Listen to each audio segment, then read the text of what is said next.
ભરૂચ જિલ્લાના ઝઘડિયા વિસ્તારમાં આવેલી કેમિકલ કંપનીમાં 23મી તારીખે થયેલા ભયાનક બ્લાસ્ટ બાદ સમગ્ર વિસ્તારમાં ચકચાર મચી ગઈ છે। આ દુર્ઘટનામાં 16થી વધુ કામદારો ગંભીર રીતે દાઝી ગયા હતા, જેમાંથી 6થી વધુ કામદારો હાલ પણ સુરતની હોસ્પિટલમાં જીવ મરણ વચ્ચે ઝઝૂમી રહ્યા છે। આ ઘટનામાં અત્યાર સુધીમાં 2 કામદારોના દુઃખદ મોત નીપજ્યા છે। એક કામદારનું મૃત્યુ 2 દિવસ પહેલા થયું હતું, જ્યારે બીજાનું આજે સારવાર દરમિયાન અવસાન થયું છે। ઘટનાને પગલે મૃતકોના પરિવારજનોમાં શોક અને રોષનો માહોલ જોવા મળી રહ્યો છે। પરિવારજનોનો આક્ષેપ છે કે કંપની તરફથી સારવાર ખર્ચ કે વળતર અંગે કોઈ જવાબદારી લેવામાં આવી રહી નથી। ન્યાયની માંગ સાથે પરિવારજનો દ્વારા આમ આદમી પાર્ટીના નેતા ચૈતર વસાવાનો સંપર્ક કરવામાં આવ્યો હતો।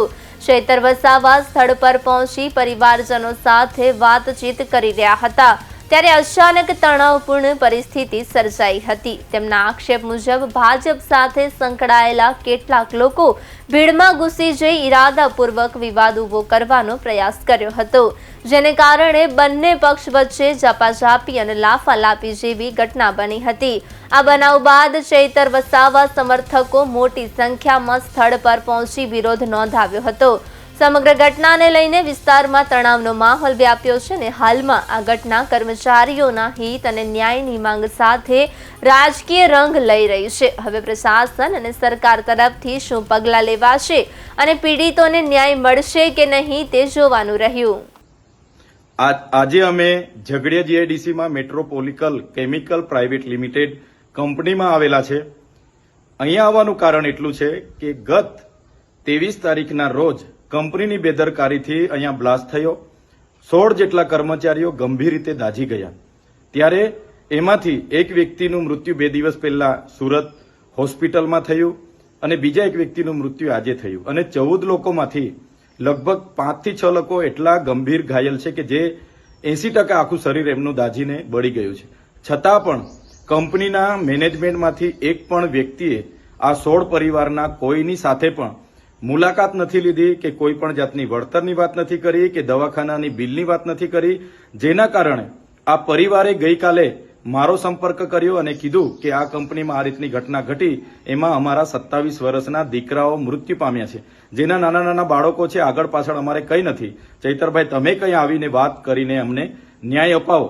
આજે અમે અમારી ટીમ સાથે એ કંપનીના ગેટ પર ગયા અને 11:30 થી લઈને 1 વાગ્યા સુધી ત્યાં ઉપસ્થિત પીઆઈ વાઘેલા, પીએસઆઈ બધાને અમે કીધું કે મેનેજમેન્ટમાં જે કઈ વ્યક્તિ હોય એને ગેટ પર બોલાવો અને અમારી સાથે જે પરિવારજનો આવેલા છે એમની સાથે માનવતાની રાહે જે વળતરની વાત હોય એ વાત કરે અને એમને ન્યાય આપવાનું કામ કરો।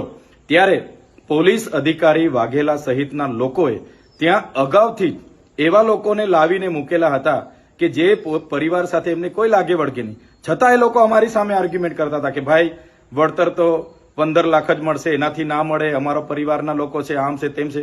પણ અમારી સાથે જે સગા સંબંધીઓ હતા એમણે કીધું કે અમે 15 લાખમાં સહમત નથી, અમારો એકને એક દીકરો મૃત્યુ પામ્યો છે, અમને માનવતાની નાતે થોડું વ્યવસ્થિત કરી આપો।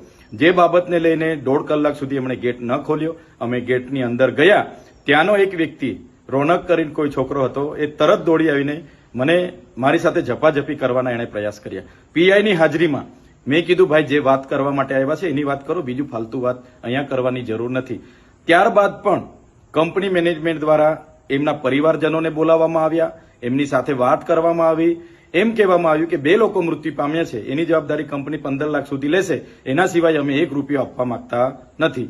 જેને લઈને અમે બાદમાં કંપનીની બહાર આવ્યા અને બહાર આવતાની સાથે જ અમારા લોકો પર પોલીસ દ્વારા ત્યાંથી જાહેરનામું છે એમ કરીને લાઠીઓ દ્વારા બહાર ભગાડવાનો પ્રયાસ કર્યો છે। ત્યારે મેં કહેવા માંગુ છું કે પોલીસે આ કાર્યમાં એક માનવતાની રીતે ત્યાંના લોકોના વિશ્વાસ થાય એ રીતના પોલીસે ભૂમિકા ભજવવાની હતી। એની જગ્યાએ 5-5 દિવસ સુધી પોલીસ ત્યાં દેખાઈ નહીં। આજે અમે જવાના હતા ત્યારે પોલીસ ત્યાં આવી ગઈ અને કંપનીના માલિકના કહેવા પ્રમાણે એમણે વળતર નહીં આપવા દેવા માટે આ પરિવારોને પણ નહીં મળે, તમે જ્યાં કરવાના હોય ત્યાં કરી લેજો, તમારાથી થાય તે કરી લેજો, એવું પોલીસના પીઆઈ બોલતા હતા। એટલે પોલીસની જે કામગીરી છે મને લાગે છે કે માલિકને ના તલવા ચાટતા હોય એવું મને લાગે છે। ત્યારે મેં એ વિસ્તારની તમામ જીઆઈડીસીઓમાં કામ કરતા કામદારોને, આ વિસ્તારના તમામ લોકોને મારે નમ્ર અપીલ છે એક 16 પરિવાર સાથે જે ઘટના ઘટી છે એ બહુ ગંભીર ઘટના છે. કંપનીના માલિકોને આનાથી પેટનું પાણી પણ નથી હલતું. તો આવનારા દિવસોમાં આ ઘટના બાદ તો અનેક ઘટનાઓ બનશે, ત્યારે બધાનો જ વારો આવવાનો છે. ત્યારે સૌ લોકોને મારે વિનંતી છે, આવનારા દિવસોમાં અમે જાણ કરીશું, પરિવાર અને પ્રશાસનની મધ્યસ્થી રાખીને અમે જાણ કરીશું, ત્યારે સૌ ત્યાં ઉપસ્થિત થજો. આ પરિવારને ન્યાય અપાવવાનું કામ આપણું બધાનું છે અને આપણે બધા સાથે રહીને કરીશું. આમાં જે પોલીસે ભૂમિકા ભજવી છે એ ખૂબ જ નિંદનીય અને દુઃખદાયક છે.